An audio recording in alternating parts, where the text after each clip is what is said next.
தருவேன். நான் ஏன் காரணம் சொல்றேன்.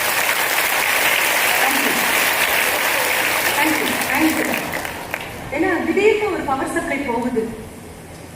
என்ன வந்து உட்காருங்க மேடம் அப்படின்னாங்க. இல்ல தேங்க்யூ அப்படின்னு சொன்னேன் நான். ஆனா அந்த பவர் சப்ளை போய் திருப்பி வர வரைக்கும் நீங்க அமைதி காத்து நாகரிகமா இருந்தீங்க இல்லையா?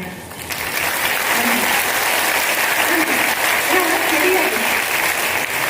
இதுவே ஒரு சினிமா தேட்டரா சீழ்கை வரி வந்திருக்கும், ஆரவாரம் வந்திருக்கும், எல்லாம் வந்திருக்கும். உனக்கு அந்த வித்தியாசம் அப்ப தெரியுது. எல்லாரும் இருந்தாலும் அதுக்கு நடுவில் நீ பேசி இருந்தாலும் அது எங்காவது வரைக்கும் கேட்காம இருந்தா கூட அமைதி காக்கணும் அப்படிங்கிற அளவுக்கு நாகரிகம் இருக்கு அப்படின்னா கல்வி கண்டிப்பா உங்களை வந்து கேட்க.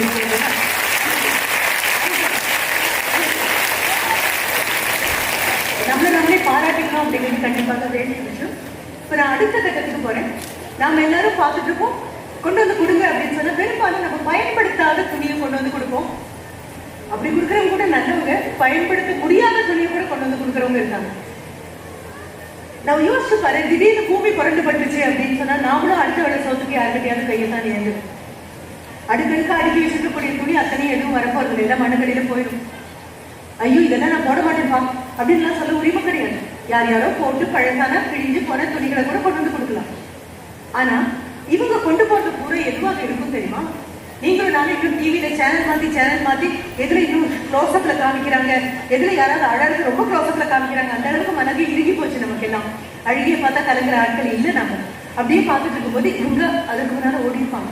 அரசோ ஆண்டவரோ வரதுக்கு முன்னால ஓடி போய் அங்க நின்றுப்பாங்க. பூகம்பம் ஏற்பட்டு விட்டது அப்படின்னு தெரிஞ்சு அடுத்த நிமிஷம் இன்டர்நேஷனல் ரோட்டரியில இருந்து இந்திய ரோட்டரி வரைக்கும் அத்தனை பேரும் கை அணைச்சிருவாங்க. அது இணைச்சதுக்கு அப்புறம் பாத்தீங்க அப்படின்னா அந்த கும்பல்ல அந்த பெருவெள்ளம் வந்த போது அந்த கர்ப்பிணி பெண்கள் நிறைய பேர் இருப்பாங்க. மாதவிடாய் காலத்தில் இருக்கக்கூடிய பெண்கள் இருப்பாங்க. நமக்கு தண்ணீர் வேணும், கழிப்பறை வேணும், இல்லாம ஒரு பெண் அதெல்லாம் வெளியில போய் சொல்லிட்டு இருக்க முடியாது. அடுத்த வேலை மருந்துகள் தேவைப்படுறவங்க இருப்பாங்க, வயதுக்கான முதியவர்கள் இருப்பாங்க, சின்ன குழந்தைகள் இருப்பாங்க. நீயும் நானும் நம்ம கிட்ட இருக்கிறத கொடுப்போம். இவங்க என்ன கொடுப்பாங்க தெரியுமா? அவங்களுக்கு என்ன தேவையோ அதை கொண்டு போய் கொடுப்பாங்க. அது ரொம்ப பெரிய விஷயம். நம்ம தானம் செய்யறோம் அப்படின்னு சொன்னா தானம் செய்யறதுக்கு முன்னால நிதானமா கொஞ்சம் யோசிச்சு பார்க்கலாம். It's certainly not charity to share what you have. Real charity is to give what the other person needs. எதிரில் இருப்பவங்களுக்கு என்ன தேவையோ அதை கொடுக்கறத வச்சு எங்கிட்ட இருக்கிறத கொடுக்குறேன் அப்படின்னு சொல்றதில்ல. அப்படி ஓடி போய் உதவி பண்ணக்கூடியவங்க இல்லைன்னா அரசு வந்து காப்பாற்றுவதுங்கிறது முடியாத காரியம். உங்களுக்காக அவங்க அடுத்ததும் கடை இறங்கியிருக்காங்க. உங்களுக்கு அது வந்து சேரணும்னு நான் நம்புறேன். இது யாதுமானவளுக்கு நான் என்ன பண்ண வரேன் அப்படின்னு சொன்னா இன்னும் இந்த மனதை உழுது உழுது உழுது பண்படுத்திட்டே இருக்கும். ஏன்னா இங்க வந்து உட்கார்ந்து யாதுமானவளுக்கு நீங்க தயாராகிறதுக்கு முன்னால நான் சொன்னேன் தானே, நோன்பு இருக்கிறது, பசினா என்னன்னு புரிஞ்சுக்கிறது, நம்ம உடலை நாமளே மீண்டும் மீண்டும் தாக்கத்துக்குள்ளாகிறது, வலினா என்னன்னு புரிஞ்சுக்கிறது, இதெல்லாம் வந்தா மட்டும்தான் நாம தயாரா ஆகும். அதே மாதிரி ஒலிம்பிக்ல ஓடணும் அப்படின்னா உட்கார்ந்துக்கிறவங்க கூப்பிட்டு ஒலிம்பிக்ல ஓட வைக்க முடியாது. ஓடி ஓடி ஓடி பயிற்சி இருக்கிறவங்களை மட்டும்தான் நாட்டுக்காக ஓட வைக்க முடியும் இல்லையா? அதே மாதிரி யாதமானவள் அப்படின்னு நீங்க எல்லாம் உங்களை நீங்களே சொன்னா கூட மனதுக்குள்ள அந்த விதை போய் இறங்கணும் அப்படின்னா மேல இருக்கக்கூடிய கசடை நான் எடுக்கணும்.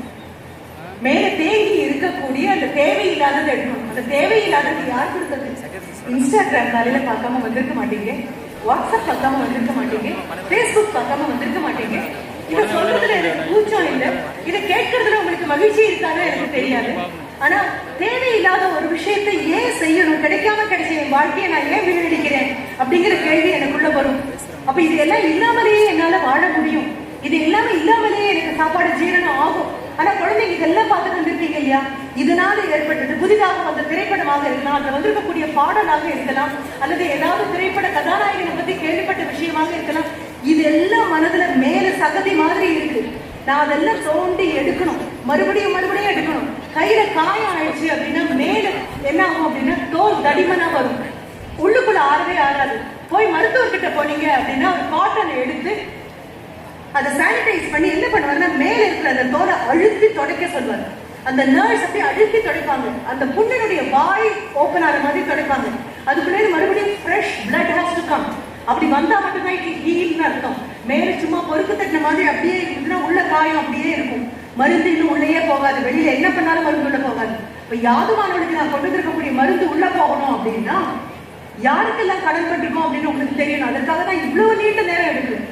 மறுபடியும் இவர்களை பத்தி சொல்லும்போது அதுல உங்களுக்காக அவங்க கொண்டு வந்திருக்கக்கூடிய அடுத்த மிகப்பெரிய விஷயம், மற்ற நாடுகள் எல்லாம் வந்தாச்சு, இன்னைக்கு போய் மறுபடியும் தேடி பாரு, ஹியூமன் பேப்பிலோ வைரஸ் அப்படிங்கிறத பத்தி பாரு, வாட் இஸ் இட் அப்படின்னு பாரு, HPV அப்படின்னா என்னன்னு போய் பாரு. பயோகெமிஸ்ட்ரி உங்க பிரின்சிபல் மேம் இருக்காங்க, she must be knowing it நான் நினைக்கிறேன். பெண்களின் கர்ப்பப்பையை தாக்கக்கூடிய ஒரு வைரஸ் அது. அம்மாவுடைய கர்ப்பப்பை மிகவும் புனிதமானது.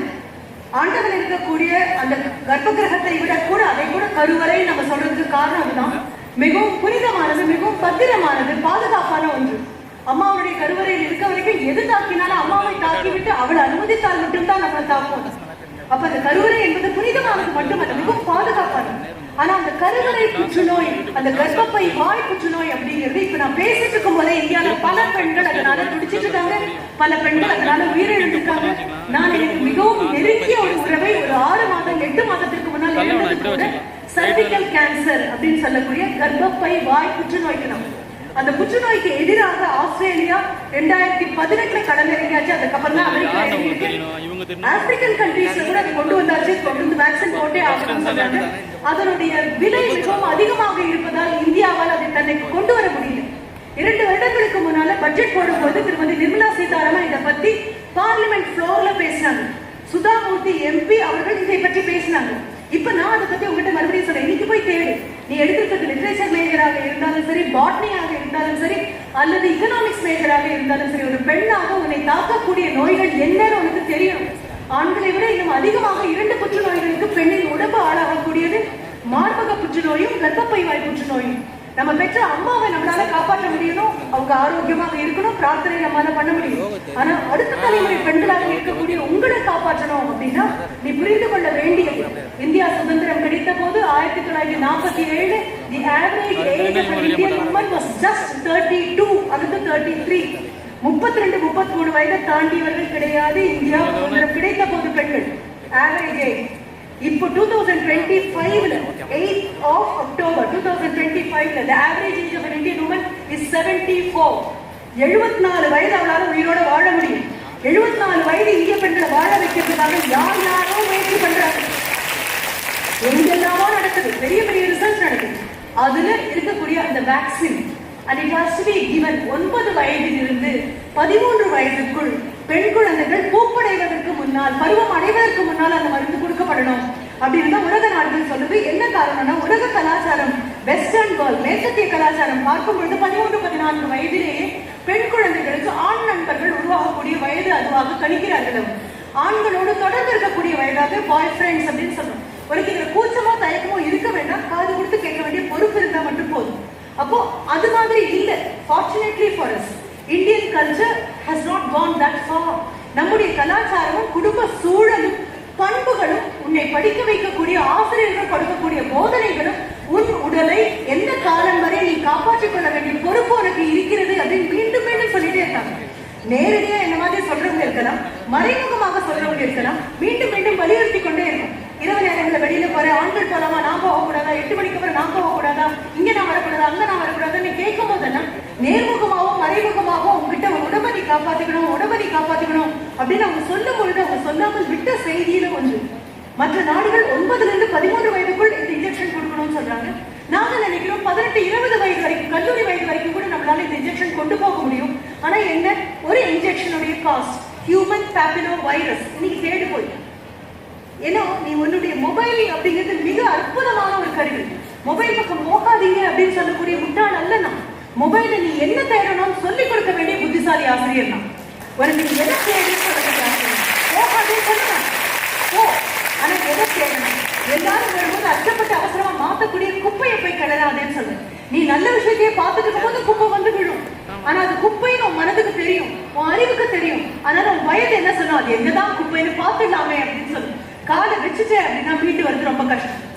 அதனால என்ன பண்ணுவோம், அதுகிட்ட போகாதே போகாதேன்னு சொல்லுவோம். இது நெருப்புன்னு தெரியும், தொட்டா சுடுன்னு தெரியும். ஆனா அந்த தொட்டா சுட்டுக்கிட்டவங்களை பார்த்து நகர்ந்துக்கோ அப்படின்னு சொல்றோம். இல்ல நான் போய் தொடுவேன் சுட்டுக்குவேன் அப்படின்னா நல்வாழ்த்துக்கள், வேற ஒண்ணு என்னால சொல்ல முடியாது. அப்ப என்ன பண்றோம், திரும்பி அதுல இருந்து வர அப்படிங்கும் பொழுது போய் பாரு, what is this virus, why should I have this vaccine? இந்தியாவில் அதை கொண்டு வரணும். நிறைய உங்களுக்கு லேடி டாக்டர்ஸ், கைனகாலஜிஸ்ட் கிட்ட அது அவைலபிள், இட் இஸ் அவைலபிள். ஆனா 3000 4000 ரூபாய் வரைக்கும் அது ஒரு டோஸ். 275 ரூபாய் கொடுத்து போலியோ டிராப்ஸ் கொடுக்கறதுக்கே திணறக்கூடிய ஒரு நாட்டில் எப்படி இது முடியும்னு நினைக்கிறீங்க?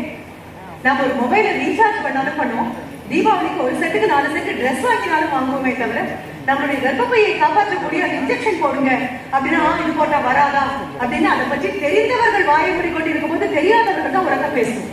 அது நம்ம நாட்டுடைய மிகப்பெரிய சாபக்கேடு. 1000 ஆண்டு காலமாக உட்கார்ந்து ஆராய்ச்சி பண்ணி யாரோ ஒரு மருந்து கொண்டு வந்தாங்க அப்படின்னா அதை அரை வினாடி பொழுது இதெல்லாம் ஒண்ணும் இல்லப்பா அப்படின்னு சொல்லக்கூடிய அதிமேதாதிகளில் இருக்கக்கூடிய நாடு நம்ம. அப்போ இதை கொண்டு வரணுங்கிறதுக்காக இப்ப பாடுபட்டு இருக்காங்க. அதனுடைய விலை கொஞ்சம் குறையுமே, ஆனால் இப்போ cost can be brought down and the vaccine production can be made more. இன்னும் அதிகமாக இந்த வேக்சின் தயாரிக்க முடியும் அப்படின்னா கண்டிப்பாக இந்த போலியோ எதிர்த்து நின்ற மாதிரியே சர்விக்கல் கேன்சரை எதிர்த்து குழந்தைகளுக்கு இந்த இன்ஜெக்ஷன் போடணும் அப்படிங்கிறது பெரிய குறிக்கோளாக எடுத்துக்கொண்டிருக்கு ரோட்டரி. அது மட்டும் இல்ல, சில ரோட்டரி கிளப்ல இறங்கியாச்சு இதுக்குள்ள. கோயம்புத்தூர்ல இருக்கக்கூடிய ரோட்டரி கிளப் 3026 அதுல அவங்க என்ன பண்றாங்க அப்படின்னா ஒவ்வொரு ரொட்டேரியனும் ஒரு குழந்தை பெண் குழந்தையை அடாப்ட் பண்ணிருக்காங்க. 10,000 ரூபாய் ஆகும் மேக்சிமம் அந்த 3 டோசேஜ் கொடுக்கறதுக்கு. அந்த குழந்தைங்களுக்கு போட்டுடலாம், காத்துட்டு இருக்க வேண்டாம் அப்படின்னு சொல்லி. அப்போ உங்களை காப்பாற்றணும்னு இறங்கினவங்களுக்கு நம்மளால கொடுக்கக்கூடியது என்ன?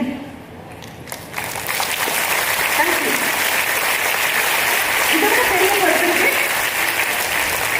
வீட்டில் இதை பத்தி தயவு செஞ்சு சொல்லு. உன்னுடைய அந்தரங்க சுத்தத்தை கொஞ்சம் பெரிய விஷயமா பார்த்துக்கோ.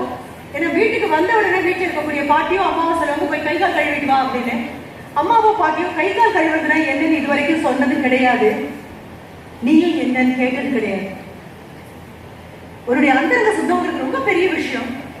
கர்ப்பப்பை வாய் புற்றுநோயிலிருந்து காப்பாற்றப்படணும் அப்படின்னா இந்த சுத்தத்தை மிகப்பெரிய விஷயமாக பேசப்படணும். இது பெண்கள் கல்லூரியாக இருந்தாலும் எல்லாரும் கேட்கிற மாதிரி யாராவது ஒருத்தர் உங்ககிட்ட சொல்லிதான் ஆகணும். அதுல விருதுநகர் 3212 அங்க இறைவி அப்படின்னு ஒரு ப்ரோக்ராம் கொண்டு வந்தாங்க. அந்த இறைவியிலிருந்து வந்து, அதாவது இறைவன், அதனுடைய ஃபெமினைன் ஃபார்ம் இஸ் இறைவி. நீங்க எல்லாருமே இறைவியர் தான், தெய்வத்தன்மை வாய்ந்த பெண்கள் தான். அப்ப இந்த இறைவி கிட்ட வந்து சொல்லணும் அக சுத்தம் புற சுத்தம் சுற்றுச்சூழல் சுத்தத்தை எப்படி காத்துக்கொள்வது அப்படின்னு குழந்தைங்களுக்கு சயின்டிபிக்காக சொல்லக்கூடிய. சரி, ரோட்டரிக்காக நம்ம நன்றி சொல்லணும். இவங்க அந்த ப்ராஜெக்ட் எடுத்துட்டு வரும்போது ப்ளீஸ் பி கோஆபரேட்டிவ். அது என்னுடைய அடுத்த விண்ணப்பம். அவேர்னஸ் கிரியேட் பண்ணிக்கணும். அதை பத்தி இருக்கக்கூடிய எல்லாவற்றையும் எடுத்து படி. தெரிந்த நபர்கள், வந்திருக்கிற நபர்கள், வராத நபர்களோட பகிர்ந்துக்கும். ஒரு பயோகெமிஸ்ட்ரி ஃபேக்கல்டி இருக்காங்களா, அவங்க கிட்ட கேளு. மேடம் வந்து சொன்னாங்க, மட்டுப்படாம சொல்லிட்டு வராங்க, what exactly is this human papilloma virus. இது ஆண்களை பொறுத்த வரைக்கும் அவர்களுக்கு என்ன பாதுகாப்பு? வெளிநாடுகள்ல ஆண் குழந்தைகளுக்கு கொடுக்காங்க, ஏன்னா அவங்களுடைய ரீப்ரொடக்டிவ் ஆர்கன்ஸை ப்ரொடெக்ட் பண்றதுக்காக இது பயன்படுத்தப்படும் அப்படிங்கிறதுக்காக கொடுத்திருக்காங்க. நம்ம நாட்டை பொறுத்த வரைக்கும் முதல்ல பெண் குழந்தைகளுக்கு காப்பாற்றணும். கர்ப்பப்பை வாய் புற்றுநோய் ரொம்ப கணிசமாக இருக்கு. பேசக்கூடிய இந்த நேரத்திலே பல பெண்கள் இதனால மிக கொடுமையான மரணம். அது அம்மா, கேன்சர் நோயை விட கேன்சர் நோய்க்கான மருத்துவம் இருக்கு இல்லையா, மிகவும் வலியானது, மிகவும் கொடுமையானது. பக்கத்துல நின்று பார்க்க முடியும், கையை பிடிச்சுக்க முடியும், அழாதீங்கன்னு ஆறுதல் சொல்ல முடியும்.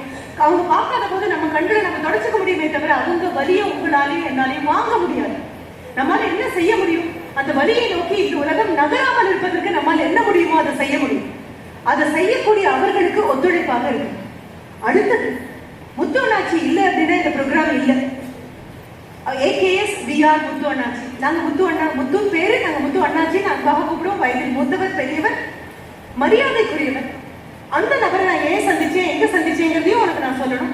ஏன்னா எப்பொழுதுமே இன்ஸ்டாகிராமுக்குள்ளேயும் உன்னுடைய ஃபேஸ்புக்குள்ளேயும் உன்னை அறியாம சதுப்பு நிலத்துல கால் வச்சு அதை நீ பார்க்க உன்னை உள்ள இழுக்கிற மாதிரி அதுக்குள்ள போயிட்டு இருக்கீங்க. என்ன பார்க்கணும் அப்படிங்கிறதுக்காக நான் என்ன சொல்றேன். முத்து அண்ணாச்சி அவர்களை சந்திக்கக்கூடிய வாய்ப்பு எனக்கு 2015 கிடைச்சது. அவர் முத்து அண்ணாச்சி அப்படின்னோ இதயம் நல்லெண்ணெயினுடைய நிறுவனர் அப்படின்னோ எனக்கு எதுவும் தெரியாது. ஆனா அவரை சந்தித்தது எங்க அப்படின்னா மதுரையில நடந்த chamber of commerce. It was on the 15th of August 2015. அப்போ அங்கிருந்து ஒரு அழைப்பு வந்தது, எங்ககிட்ட வந்து நீங்க பேசணும். And your audience will be businessmen and tradesmen and industrialists. தொழில் அதிபர்களாகவும் வணிகர்களாகவும் இருக்கக்கூடியவர்கள், எல்லாருமே குறைந்தபட்சம் 50 வயதுக்கு மேல இருக்கக்கூடியவங்க. அந்த அவர்கள்கிட்ட காலையில கொடியேற்றதுக்கு அப்புறம் வந்து பேசணும் அப்படின்னு சொன்னாங்க. போய் பேசினேன். இப்ப பேசுற மாதிரியே தான் குழந்தைகிட்ட நான் பேசிட்டே இருக்கலாம், விடாம பேசிட்டே இருக்கலாம், தொடர்ந்து அடுத்தது அடுத்தது அடுத்தது. அவர் ரொம்ப அழகா சொன்னாரு, நீங்க எப்படி உள்வாங்குறீங்கிறத பொறுத்திருக்கு அவங்க எப்படி பேச போறாங்க அப்படிங்கிறது. அப்ப நீ உள் வாங்கினாலும் வாங்காட்டாலும் பேச வேண்டியது என்னுடைய கடமை. உட்கார்ந்து கேட்கக்கூடிய உனக்கு வேற எண்ணங்கள் தலைப்புல வரலாம், என் தலைப்புல வேற எந்த எண்ணமும் வரக்கூடாது. அடுத்தது என்ன குழந்தைக்கு சொல்லி ஆகணும் அப்படின்னு அப்ப நான் அன்னைக்கு பேசுறது வாணிபத்தில் அறம், எத்திக்ஸ் இன் பிசினஸ் அப்படிங்கறத பத்தி பேசினேன். எல்லாம் வயதுல பெரியவங்க உட்காந்துருந்தாங்க. மீறி போனா ஒரு 250 பேர் இருப்பாங்க. இப்ப நான் உங்ககிட்ட பேசிட்டு இருக்கிறது கூட நான் தொடங்கி வணக்கம் சொல்ல சொன்னதுல இருந்து நன்றி வணக்கம் சொல்ற வரைக்கும் எல்லா குழந்தைகளும் எல்லா வார்த்தைகளையும் கேட்பீங்கன்னு சொல்ல முடியும். கேட்பீங்க, கேட்கிற மாதிரி நடிப்பீங்க, நடிக்கிற மாதிரி முயற்சி பண்ணுவீங்க, முயற்சி பண்ணி தோத்து போறவங்களும் இருக்காங்க. கேட்க முடியாம அப்படி பக்கத்துல பாத்துக்கிட்டு அல்லது என்னையும் தாண்டி அப்படியே லுக்கிங் பிரைட்லி அட் நத்திங் அப்படிம்போங்க. ஒரு வெற்றி பார்வையை பள்ளியில் இருக்க கண்களை வைத்துக் கொண்டு பார்த்துக் கொண்டிருப்பீங்க. ஏன்னா ஆசிரியரான எனக்கு எல்லாமே அடையாளம் தெரியும். அப்போ கடைசியாக நான் முடிக்கும் பொழுது எல்லா மேடைகளிலும் பெரும்பாலும் ரோட்டரியாக இருந்தாலும், ஜெய்சிஸாக இருந்தாலும், லயன்ஸாக இருந்தாலும், சேம்பர் ஆஃப் காமர்ஸாக இருந்தாலும் ஒன்றாக கூடி உலகத்திற்கு ஏதாவது செய்ய வேண்டும் என்ற எண்ணத்தில் இருக்கக்கூடிய நல்லவர்களை சந்திக்கும் போதெல்லாம் ஒரு வரி சொல்லி முடிப்பேன். நான் உங்களால முடியும். அரசு பள்ளியிலும் அரசு உதவி பெறும் பள்ளியிலும் படிக்கக்கூடிய பெண் குழந்தைகளுக்கு இன்னர் வேர் உள்ளாடைகள் வழங்க வேண்டும். உள்ளாடைகள் பொருத்தமானதாகவும் போதுமானதாகவும் இல்லாததால் குழந்தைகள் பள்ளிகளுக்கு வர இயலுவதில்லை. உங்களால முடியும். You can make it into your CSR activity அப்படின்னு சொல்லி சொன்னேன். அதாவது ஒவ்வொரு கம்பெனிக்கும் ஒரு சோஷியல் ரெஸ்பான்சிபிலிட்டின்னு ஒண்ணு இருக்கு. அது போத்தீஸாக இருந்தாலும் சரி, அல்லது சென்னை சில்க்ஸாக இருந்தாலும் சரி, இல்லை எந்த நிறுவனமாக இருந்தாலும் சரி, அந்த நிறுவனத்துக்கு என்று பொதுமக்களுக்கு செய்ய வேண்டிய மிகப்பெரிய ஒரு சேவைக்கான பொறுப்புணர்வுன்னு ஒண்ணு இருக்கு. அது CSR ஆக்டிவிட்டின்னு சொல்லுவோம். போற வழியில பூரா என்ன பண்ணிருப்பாங்க அப்படின்னா வழியோர பூங்காக்கள் பண்ணிருப்பாங்க, ஐ டொனேஷன் கேம்ப் பத்தி பண்ணுவாங்க, ஐ செக்அப் கேம்ப் நடத்துவாங்க, இல்லைன்னா பிளட் டொனேஷன் கேம்ப் நடத்துவாங்க, இல்லைன்னா ஒரு விழிப்புணர்வுக்காக ஒரு மேரத்தான் நடத்துவாங்க, இல்லைன்னா பண்டிகை நாட்கள்ல ரோட்ல நின்று டிராபிக் ரெகுலேட் பண்றதை பண்ணுவாங்க, ஏதோ ஒண்ணு பண்ணுவாங்க. நான் சொன்னது யூ கேன் டூ இட் அப்படின்னு சொல்லிட்டு நான் இறங்கிட்டேன். நான் இறங்குறதுக்கு முன்னால என் பின்னால யாரோ ஒரு 4 பேர் வந்து நின்னாங்க. அந்த 4 பேரும் 50 வயதை தாண்டியவர்கள் தான். அதுல ஒரு நபர் என்கிட்ட ஒரு கேள்வி கேட்டாரு. You are talking about inner wear. பெண் குழந்தைகளுக்கு உள்ளாடைகள் வழங்கப்பட வேண்டும். 6ஆம் வகுப்பிலிருந்து 12ஆம் வகுப்பு வரை படிக்கக்கூடிய அரசு பள்ளி, அரசு உதவி பெறும் பள்ளி. நான் அரசு பள்ளி மாணவி. அதுல எனக்கு மிகப்பெரிய பெருமை உண்டு, கர்வம் உண்டு, நம்பிக்கை உண்டு. மிகப்பெரிய விஷயம். இந்த குழந்தைகளுக்கு உள்ளாடைகள் வழங்கப்பட வேண்டும் அப்படின்னு சொல்லியாச்சு. சபையில சில வார்த்தைகளை சொல்லும் பொழுது சில விதமாக தான் சொல்லுவோம். ஒரு நாகரிகம் கருதி சொல்லுவோம். அதை தாண்டி போக மாட்டோம். Inner wear has to be given. பின்னால இருந்து கேட்ட நபர் என்கிட்ட கேட்டது, இன்னர் வேர் அப்படின்னு you were talking about inner wear, do you mean petticoats அப்படின்னு கேட்டாங்க. நம்ம உள்பாவாடை அப்படின்னு நம்ம சொல்றோம் இல்லையா, அதை நாமெல்லாம் இந்தியர்கள் அதை இங்கிலீஷ் கொண்டு போறப்ப இன்ஸ்கர்ட் அப்படின்னு நாம ஒரு வார்த்தை உருவாக்கிட்டோம். இன்ஸ்கர்ட் அப்படின்னு சொன்னா ஆங்கிலேயருக்கு அந்த வார்த்தைக்கு அது அர்த்தமே தெரியாது.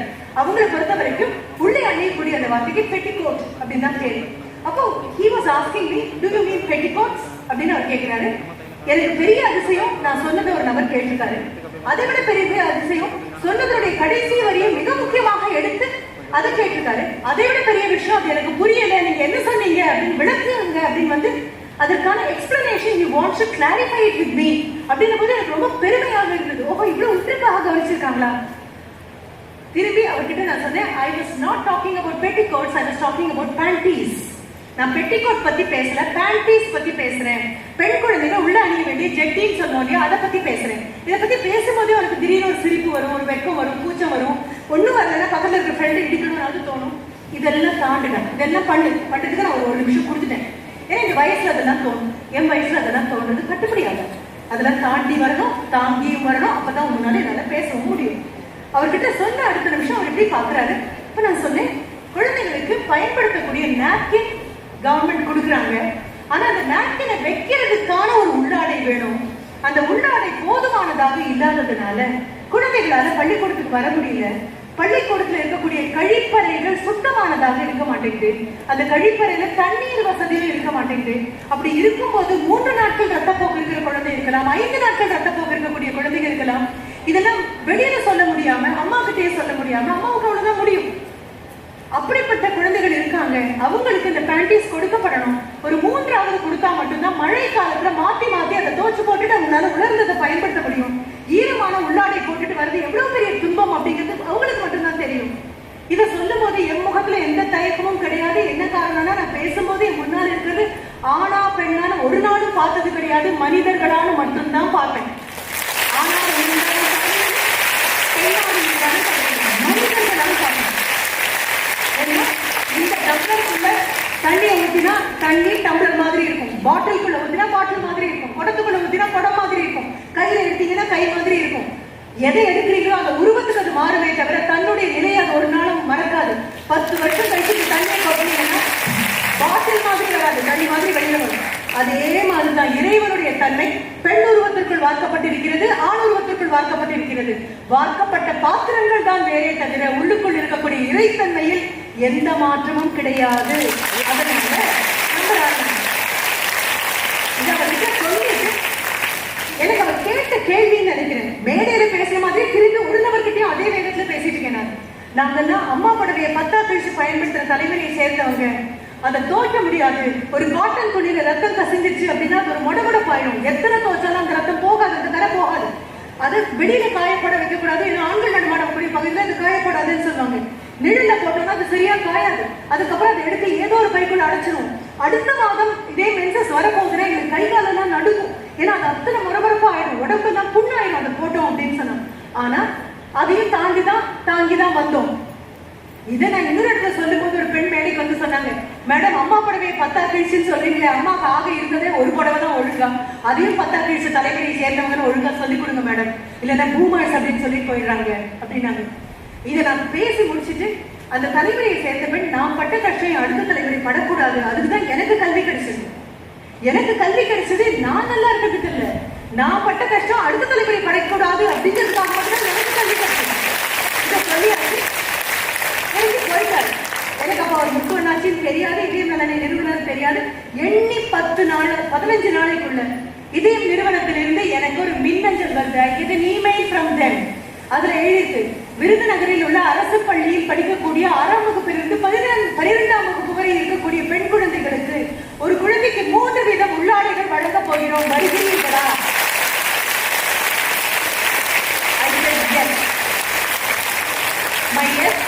நான் சொன்னேன் yes was in capital letters, my yes was in bold letters, my yes was duly underlined, it was within quotation. இதை விட ஹைலைட் பண்ண முடியாது. I gave one strong solid yes. நான் வரேன். அப்போ சொல்லுங்க, எனக்கு புரிஞ்சுக்கோ. ஸ்டேட்டஸ் போடும்போது ஃப்ரெண்ட்ஷிப் ஒன்று போடுறேன், நட்புக்கு தரம் இருக்கணும் மேடமா. உன்னுடைய எதிரியும் நண்பரும் உனக்கு எதிரியாகவும் நண்பனாகவும் இருக்கக்கூடிய தகுதி வாய்ந்தவங்களை பக்கத்துல கொண்டு வா. பார்த்தவங்கெல்லாம் நண்பர்கள், பார்த்தவங்களெல்லாம் ஊட்டிகள் கிடையாது. உழைக்கணும். இது தங்கம் தானா அப்படின்னு உழைச்சு பார்க்கணும். இது வைரம் தானா, இதை கூழாங்கல கையில எடுத்து வச்சுக்கிட்டு வைரம்னு சொல்றேனா அப்படின்னு பட்டத்தை பார்க்கணும். நட்பும் அப்படிப்பட்டதுதான், பகைமையும் அப்படிப்பட்டதுதான். அது இல்லாம வந்துட்டாரு. அப்போ இப்போ உங்ககிட்ட மிக முக்கியமான விஷயத்துக்குள்ள வர யாதுமானவள் அப்படின்னா நீங்கள் தான் அஸ்திவாரம், நீங்கள் தான் அஸ்திவாரம்னு மேடம் திருப்பி சொல்லிட்டே இருக்காங்க பிரின்சிபல் மேம். நான் சொன்னேன், உன்னுடைய ஜியாமெட்ரி பாக்ஸ்ல பள்ளிக்கூடத்துல பயன்படுத்திருக்கேன், ஏன் பயன்படுத்துறேன் கூட தெரியாம பயன்படுத்திருக்கேன், ரைட்? இல்ல உங்ககிட்ட இல்லைன்னா கடன் வாங்கி பயன்படுத்திருக்கேன். ஆனா ஒண்ணு புரிஞ்சுக்கோ, நான் கடன் வாங்கினா நாடு கடன் வாங்கும். இந்தியா இப்ப கொடுக்கிற நாடா மாறியாச்சு, கடன் வாங்குற நாடு இல்லை. கொரோனாக்கான ஊட்டியை 74 நாடுகளுக்கு இந்தியா கொடுத்துருக்கு. கடன் வாங்காது. என்னால முடியும். அந்த கேம்பஸ்ல ஒரு பக்கம் பென்சிலை குத்தி இருக்கும், இன்னொரு கால் உறுதியா நிற்கும். வட்டம் போடும்போது இந்த பென்சில் குத்தின கால் தான் உலா போகும், இப்படியே உலா போயிட்டு வரும் வட்டமா. ஊன்றி நிற்கிற கால் ஒழுங்கா ஊன்றி நிற்கல அப்படின்னா வட்டம் வட்டமாக விடாது. குடும்பம் அப்படிங்கிற வட்டம் வட்டமாக இருக்கணும்னா ஊன்றி நிற்கிற கால் அங்க இருக்கிற பெண் அவ ஊன்றி நிற்கிறா அப்படின்னா வட்டம் வட்டமாக இருக்கும். கொஞ்சம் ஆட்டம் கண்டாலும் வட்டம் வட்டமாக இருக்காது. அதைத்தான் ரொம்ப அழகாக உங்க பிரின்சிபல் மேடம் சொன்னாங்க, நீதானே அஸ்திவாரம், the super structure is built on that. இப்போ உனக்காக சொல்றேன், நீ திரைப்படங்களை பார்த்துக்கலாம், கேட்டுக்கலாம், இல்ல ஊடகங்கள்ல வந்திருக்கக்கூடிய கதாநாயகி, ஹீரோ ஹீரோயின் அப்படின்னு பார்த்துக்கலாம், ஹீரோ வர்ஷன் பண்ணலாம். ஐயோ அந்த நடிகர் நடிச்சாருன்னா கடவுளே அதுதான்ப்பா என் வாழ்க்கையில் எல்லை, இந்த மாதிரி எல்லாம் சொல்லக்கூடிய வயது. அதை விட நாங்களும் ஓரளவுக்கு உங்க முன்னால குப்பையை தான் கொண்டு வந்து கொட்டியிருக்கோம். நாங்க எப்படி தப்பிச்சோம்னா எங்களுக்கு முன்னால போறவங்க எல்லாம் புரிஞ்சுக்கிட்டாங்க, இந்த குழந்தைங்களுக்கு எது கொடுக்க கூடாது அப்படின்னு புரிஞ்சுக்கிட்டு கல்வியை மட்டும் கொண்டு வந்து கொடுத்தாங்க. ஆனா வள்ளுவன் பயப்பட்டான், கற்க கசடு அற அப்படின்னு சொன்னான். நாங்க என்ன பண்ணினோம், கல்வியோடு சேர்ந்து கசடையும் சேர்ந்து கொடுத்தோம். அது கல்வியா கசடான்னு தெரியாம நிறைய பேர் கசடை உள்வாங்கிட்டீங்க. இன்னைக்கு போய் தேடிப்பாரு, ஹீரோ அப்படின்னா யாருன்னு பாரு.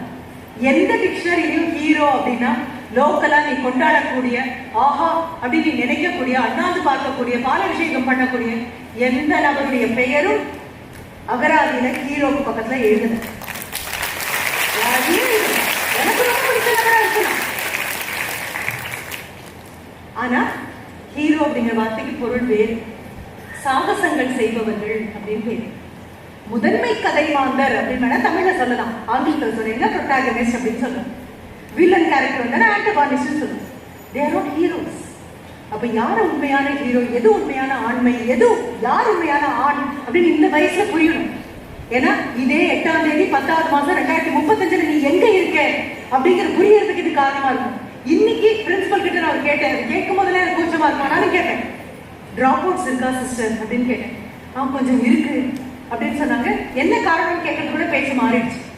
என்ன காரணமாக இருந்தாலும் சரி, கல்வி மாதிரி உனக்கு ஒரு கவசம் கிடையாது. யார் தாக்கினாலும் உன்னை காப்பாத்துறதுக்கு கல்வி மாதிரி உனக்கு ஒரு கவசம் கிடையாது. தாக்கும் போது எதிர்த்தாக்குறதுக்காக கையில கல்வி மாதிரி ஒரு ஆயுதம் கிடையாதுன்னு நினைச்சு ஏதேதோ பஞ்சாயிரம் தற்கொலை பண்ணி வைக்கிறல்ல. இதை முதல்ல உண்மையான ஆண்மை என்னங்கிறதுக்கு நான் இப்ப விளக்கம் கொடுக்குறேன். என்னுடைய வயதும் அனுபவமும் சொல்லி கொடுத்தது நான் சொல்றேன்.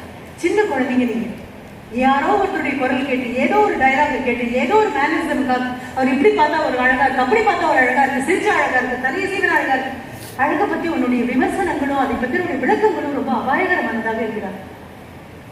எப்போ உன்னுடைய ஒரு பெண் தன்னுடைய வேதனையை வெளியில சொல்ல முடியாம, வார்த்தைகளால வர்ணிக்க முடியாம தலையை குனிஞ்சுக்கிட்டு, கடவுளே இந்த குழந்தை இந்த கொண்டு நிறுத்திட்டே, இதுல இருந்து நான் எப்படி தப்பிக்க போறேன், அது பெருவெள்ளம் வந்து அந்த தண்ணிக்குள்ள ஒழுங்கான அளவு நனைஞ்சு மாதவிடாய் காலத்துல துணியை நான் மாத்தணும், நான் எங்க போவேன் அப்படின்னு தவிக்கிற பெண்ணாக இருந்தாலும் சரி, அல்லது ஒரு மணி நேரத்துக்கு ஒரு தடவை நான் சிறுநீர் கழித்தே ஆகணும், அதுதான் என் குழந்தை ஆரோக்கியத்துக்கு நல்லது, சிறுநீரை அடக்கி கொண்டு தேக்கி கொண்டு இருந்தால் கர்ப்பமான பெண்ணுக்கு ஆபத்து அப்படிங்கும் போது நான் என்ன பண்ணுவேன், எனக்கு மறைவான இடம் கிடையாது அப்படின்னு நினைச்சுக்கிட்டு இருக்கக்கூடிய பெண்ணாக ஏதோ ஒரு வழியில ஏதோ ஒரு ஆபத்துல ஒரு பெண் வெளியே சொல்ல முடியாம, பக்கத்துல துணைக்கும் ஆள் இல்லாம கலங்கி நிற்கும் பொழுது, வாய் விட்டு அவ வார்த்தையை சொல்றதுக்கு முன்னால அவளுக்கு என்ன தேவையோ அதை கொண்டு வந்து அவ கையில கொடுத்துட்டு அவன் நிமிர்ந்து நன்றி சொல்றதுக்கு முன்னால அடுத்த பெண்ணுக்கு உதவுறதுக்கு யார் நகர்ந்து ஓடுறாங்களோ அதற்கு பேர் தான் ஆண். அது மட்டும்தான் ஆண்.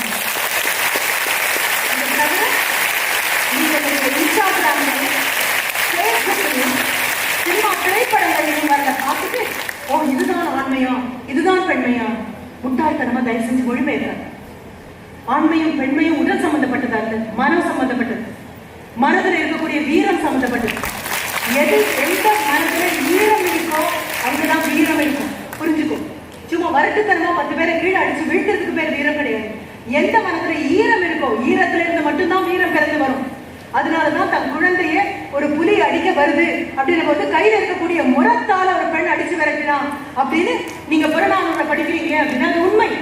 ஏன்னா அவன் முரத்தால் அடிச்சு விரட்டல, மனதுல இருக்கிற உரத்தால் அடிச்சு விரட்டினான்னு புரிஞ்சுக்கும். என் குழந்தை காப்பாற்றணும் யாருமானவள்.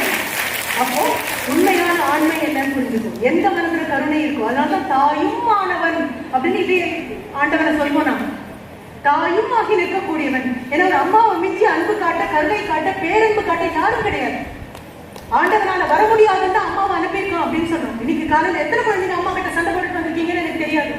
இந்த வயசுல சண்டை போடுவோம், அம்மாவை எதிர்த்து பேசுவோம். அம்மா எப்படி புடவை கட்டிட்டாங்களோ அது நமக்கு பிடிச்ச மாதிரி இருக்காது. ஆனாலும் தீபாவளிக்கு நீ துணி எடுக்க போன போது 1, 2, 3 வாங்கிட்டு ஏதாவது ஒண்ணு எடுத்துக்கூடா அப்படின்னு அப்பா சொல்லும் போது பக்கத்துல போய் அப்பா காதுல எனக்கு 3மே வேணும் அப்படின்னு நீ சொல்லிருக்க, 2மே எனக்கு வேணும் அப்படின்னு சொல்லிருக்க. அப்பா திரும்பி பார்க்கும்போது அம்மாவுக்கு சரி விடுங்க நமக்கு வேண்டாம் அவளுக்கு கொடுத்துருங்க, காலேஜுக்கு போறா போட்டு உங்க காரணம் இல்லாம சொல்லிருக்காங்க. அப்போ உண்மையான ஹீரோ யாரு, உண்மையான ஹீரோயின் யாருன்னு தெரிஞ்சுது அப்படின்னா ஒரு அரை காசுக்கு போறாத இந்த இன்ஸ்டாகிராம்ல மதிமயங்கி உட்கார மாட்டோம்.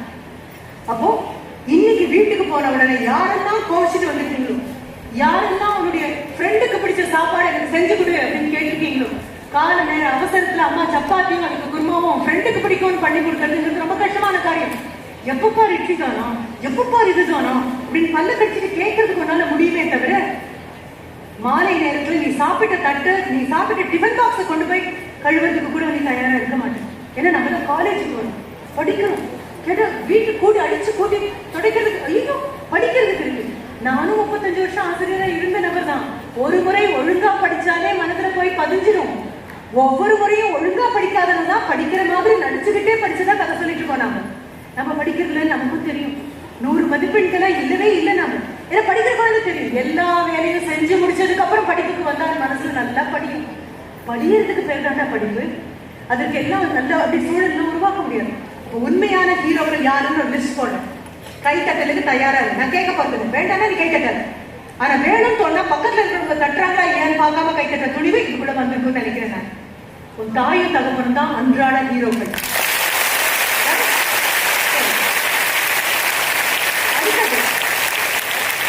இந்த கொரோனா காலத்துல ஒரு கண்டிப்பா ஒரு ஆண்ட்ராய்டு போன் வீட்டுல இருந்து எப்படியோ தலையை அடக வச்சு வாங்கியிருப்பாங்க. ஆனா நம்ம தலையை யாரும் அடகு எடுக்கிறாங்கிறது வேற காரியம். அடகு வச்சு வாங்கி கொடுத்துருப்பாங்க. ஆனா அந்த ஆசிரியர்கள் வரும்போது ஆடியோவை கட் பண்ணி வீடியோவை கட் பண்ணி கொட்டாவி விட்டுக்கிட்டு அப்படியே ஆனந்தமா உட்காந்துட்டு நான் கொரோனா செட்டு, நான் கொரோனா பேட்ச் அப்படின்னு அது ஒரு பெருமை மாதிரி பேட்ச் மாதிரி கூட்டிட்டு நடக்கக்கூடிய குழந்தைங்க நிறைய பேர் இருப்பீங்க. அப்ப கூட உங்களுடைய ஆசிரியருக்கு ஆன்லைன் கிளாஸ் எடுக்கிறது எப்படின்னு யாரும் ட்ரைனிங் கொடுக்கல. அந்த நேரத்திலையும் வீட்டுல அவங்களுக்கு தனியா உட்காரதுக்குலாம் உங்க டீச்சர்ஸ் எல்லாரையும் கேட்டு பாருங்க, உங்களுக்கு உட்காரதுக்கு டேபிள் சேர்ல வீட்டுல தனியா ஏதாவது இருக்கான்னு. யார் வீட்லையும் கிடையாது. ஸ்டாஃப் ரூம்ல கூட பல நேரங்களில் மியூசிக்கல் சேர் மாதிரி இருக்கும். இவங்க எழுந்திரிச்சு போறாங்கன்னா இன்னொருத்தர் வந்து உட்கார்ற மாதிரி இருக்கும். அதுக்கு நடுவில் வீட்டுல எல்லாரும் மேலும் கீழும் ஓடிட்டு இருக்கும் போது கூட உட்காந்து அவசர அவசரமா அதை செட் பண்ணி பின்னால் ஒரு துப்பட்டாவை ஸ்கிரீன் மாதிரி போட்டு உங்களுக்கு ஒரு குட் மார்னிங் சொல்லும் போது குட் மார்னிங் கூட சொல்லாம அப்படியே உட்காந்து பார்த்துருந்த போது உன் வீட்டு கதவை தட்டி தள்ளி உள்ள வந்து உனக்கு பாடம் எடுக்கணும். 4 மணி நேரம் ஒழுங்கா ப்ரிப்பேர் பண்ணா மட்டும்தான் 1 மணி நேரம் தொடர்ந்து பேச முடியும். அப்படி சொல்லிக் கொடுக்கக்கூடிய ஆசிரியர்கள் இருக்காங்க இல்லையா, ரைட் ஹேண்ட் ஹீரோ. எனக்கு நிறைய கிண்டல் இருக்கும், அவங்களை பற்றி நிறைய கிண்டல் இருக்கும். ரொம்ப கேவலமா பேசுவோம். அவங்களுக்கு ஒரு நிறைய பெயர்கள்லாம் வேற வச்சிருப்போம். வெரி குட் அப்படியெல்லாம் அழகழகான பெயர்கள் வச்சிருப்போம். அப்படியே இங்க ஹாஸ்டல் இருந்து ஹாஸ்டல் வார்டன் இருக்காங்க அப்படின்னா கோடி கொடுத்தாலும் நான் ஹாஸ்டல் வார்டனா ஆக மாட்டேன். ஏன்னா ஒரு குழந்தை வீட்டுக்கு 6 மணிக்கு அப்புறம் லேட்டா வந்தா ஐயோ இந்த குழந்தைய எப்படி காப்பாற்றுவோம் அப்படின்னு பயப்படக்கூடிய தாய் தகப்பன் இருக்கக்கூடிய காலத்துல 500-600 பெண் குழந்தைகள், அது உங்க வயசு இருக்கக்கூடிய பெண் குழந்தைங்களை செய்யாதே அப்படின்னு சொன்ன அடுத்த நிமிஷம் அப்படித்தான் செய்வேன் அப்படின்னு முடிவு கட்டி உட்கார்ந்து இருக்கக்கூடிய விரதம் எடுத்துட்டு இருக்கக்கூடிய குழந்தைங்களை ராத்திரி தூங்காம ஒவ்வொரு ரூமா வந்து பார்த்து குழந்தை தூங்கிட்டாங்களான்னு பார்த்து மொபைலை தப்பா பயன்படுத்துறாங்களான்னு பார்த்து யார் பெற்ற குழந்தைக்கும் நான் காவல் இருக்கிறேன் அப்படின்னு நினைக்கக்கூடிய இந்த ஹாஸ்டல் வார்டனுக்கு நீங்க என்ன வேணாலும் பேர் கொடுங்க. நான் பெரிய அவங்க பிடிக்காது. ஆனா உங்க அம்மாவும் அப்பாவும் கவலையே இல்லாம நிம்மதியா தூங்குறதுக்கு காரணம் இங்க ஒரு பெண்மணி அத்தனை கவலையும் தான் தன் தலைகளை தூக்கி வச்சுக்கிறதுனால மட்டும்தான். மருத்துவர்கள் லைஃப் டைம் ஹீரோஸ் 24 வருஷம் போகணும். செவிலியர்கள் மிகப்பெரிய ஹீரோக்கள். காவல்துறை பெரிய ஹீரோக்கள். தீயணைப்பு படை பெரிய ஹீரோ. உங்க கல்லூரி எப்பவுமே துப்புரவா வைக்கணும்னு நீ கிழிச்சு போட்டிருக்கக்கூடிய அந்த தலையில இருக்க பூ அப்படி காஞ்சி வச்சு துப்புரவு தொழிலாளர்கள் பெரிய ஹீரோக்கள். எல்லாத்துக்கும் மேல நீயும் நானும் ஒரு ஹால்ல இப்படியே உட்கார்ந்துக்கிட்டு கேட்டுக்கிட்டு கேட்க முயற்சி பண்ணிட்டு உட்கார்ந்துட்டு இருக்கும் போது இந்தியாவின் எல்லை இன்னும் பதட்டமாகத்தான் இருக்கிறது.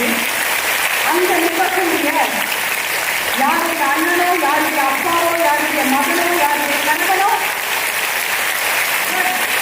யாருடைய அம்மாவோ, யாருடைய மகளோ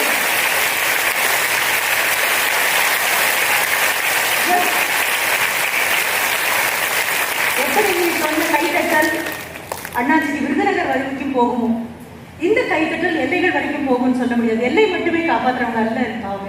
அண்ணாச்சி 2 நாள் முன்னால எனக்கு ஒரு ரொம்ப அழகாக ஒரு வாட்ஸ்அப்ல ஒன்று அனுப்பியிருந்தேன். அம்மா உட்காந்துருக்காங்க, ஒரு குட்டி பையன் உட்காந்துருக்கான். ஒரு நடிகர் அந்த ஹோட்டலுக்கு வந்திருக்காரு. அவர் அப்படியே ரொம்ப கம்பீரமா உட்காந்துருக்காரு. எல்லாரும் ஓடி போய் அடையாளம் தெரிஞ்சு அவர் கூட போய் அப்படியே ஆளுக்கு ஒரு செல்ஃபி எடுத்துக்கிறாங்க. வந்து சொல்றாங்க, ஏன் பாக்குறதுக்கு அப்படியே இருக்காருப்பா, பார்க்க இவ்வளவு நல்லா இருக்காருப்பா அப்படின்னு சொல்றாங்க. அம்மா தன்னுடைய பையன் கிட்ட, சின்ன பையன் மீறி போனா ஒரு 10 வயசு இருக்கும், அந்த குட்டி பையன் கிட்ட சொல்றாங்க, நீ போ அவரோட போய் செல்ஃபி எடுத்துக்கோ, ஹீரோ கிட்ட போய் செல்ஃபி எடுத்துக்கோ. குழந்தை அவரை பார்த்துட்டு நேரம் பார்க்கணும். அந்த கார்னர்ல மூலையில ஒரு சீட் இருக்கு. அங்க ராணுவ உடையில உட்கார்ந்துருக்கக்கூடிய ஒரு ராணுவ வீரர் உட்கார்ந்துருக்காரு. குட்டி பையன் போய் அவர்கிட்ட உட்காந்து ஒரு போட்டோ எடுத்துக்கிறான். எடுத்துட்டு திரும்பி வரான். திரும்பி நேரம் எங்க வரான், அம்மா கிட்ட வந்தோன்னு அம்மா கேட்கறாங்க, யார்கிட்ட போட்டோ எடுக்க சொன்னேன், யார்கிட்ட போய் போட்டோ எடுத்துருக்கேன் அப்படின் போது பையன் சொல்றான், அம்மா இல்லம்மா 4 மாசம் முன்னால வெள்ளம் வந்த போது நாம எல்லாம் தவிச்சோம் இல்லையா, காப்பாத்துறதுக்கு இந்த அங்கிள் தான் வந்தாரு, பெரிய நிலநடுக்கம் இந்த அங்கிள் தான் வந்தாரு, இவர் தானே காப்பாற்றினாரு. இதே 10ஆம் தேதி 8ஆம் தேதி 10ஆவது மாதம் 2025 எனக்கு தெரியாது இங்க உட்கார்ந்து இருக்கக்கூடிய குழந்தைகளை எத்தனை பேர் எல்லை பாதுகாப்புக்காக ராணுவத்துல போய் எல்லை காணிகளாக நிற்க போறீங்கன்னு எனக்கு தெரியாது. தேங்க்யூ என்னால சொல்லக்கூடிய அது மட்டும் தான். ஆனா ஞாபகம் வச்சுக்கோ, யாதுமானவளாக எல்லையில போய் நிற்கணும் அப்படின்னு சொன்னாலோ அல்லது எங்க என்ன துன்பம் வந்தாலும் முதல்ல ஓடி வரணும் அப்படின்னாலும் இந்த தெய்வங்கள்லாம் ஊர்காவல் தெய்வங்கள் மாதிரி. ஊர்காவல் தெய்வங்களை பார்த்திருப்பீங்க இல்லையா, வழியில கூரை வச்சுட்டு இருக்கக்கூடிய மதுரை வீரன் சாமி, எல்லை சாமிகள், எல்லை காளிகள், இவங்களுக்கு எல்லாம் கோவில் கிடையாதுடா. தலைக்கு மேல அப்படி வெட்ட வெளியா தான் இருக்கும். மழையும் தாங்கும், இடியும் தாங்கும், வெயிலும் தாங்கும். ஆனாலும் ஊருக்கு ஏதாவது ஒன்றுனா தாங்க முடியாது அவங்களால. ஊரை காப்பாற்றுவாங்க. ஆனா எல்லா தெய்வங்களும் ப்ரொடெக்டடாக உட்கார்ந்துருக்காங்க. நான் சொல்லக்கூடியது எல்லை தெய்வங்களாக நீங்க மாறணும். அவங்க லைஃப் டைம் ஹீரோஸ். ஞாபகம், நீ எந்த பண்டிகை கொண்டாடினாலும், எந்த கோவிலுக்கு போயோ அல்லது மசூதிக்கு போயோ அல்லது தேவாலயங்களுக்கு போயோ இறைவனை நீ எந்த இடத்துல இருந்து கும்பிட்டாலும் ஒரு வார்த்தை நான் சொன்ன இந்த எல்லா ஹீரோஸுக்காகவும் ஒரு பிரார்த்தனை ஒன்று கொடுக்கும். கடவுளை எல்லாரையும் காப்பாத்து, அப்புறம் முடிஞ்சா நேரம் இருந்தா தேவையானவங்க எல்லாரையும் காப்பாத்து, போதுமான அளவு என்னை காப்பாத்திட்டு தான் இருக்க, மற்றவங்களை காப்பாற்றக்கூடிய சக்தியை எனக்கு அற்புடு அப்படின்னு வேண்டிட்டு எல்லாரும் நல்லா இருக்கணும், நம்ம நல்லா இருக்கோம். இப்போ இந்த யாதுமானவர்களுக்கான தூர்வார வேலை முடிஞ்சிருச்சு. இப்போ மனசு சுத்தமாயிடுச்சு.